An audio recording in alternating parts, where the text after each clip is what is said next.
আগের পার্টে তো দেখলেই আমরা নাড়ু করতে বসেছি, কিন্তু এখনও নাড়ু শেষ করে উঠতে পারিনি, কারণ এই প্রসাদের নাড়ু সবাইকে দেওয়া হয়, জন্মাষ্টমীর নাড়ু, তাই প্রসাদ সেই মতোই করা হয়। আর এদিকে চলছিল লুচির কাজ, তালের লুচি।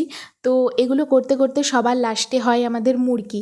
সমস্তটা কমপ্লিট হয়ে যাওয়ার পর সব কিছু সাজিয়ে এবার পুজোয় বসে গেছে দাদু, আরতিও শুরু হয়ে গেছে।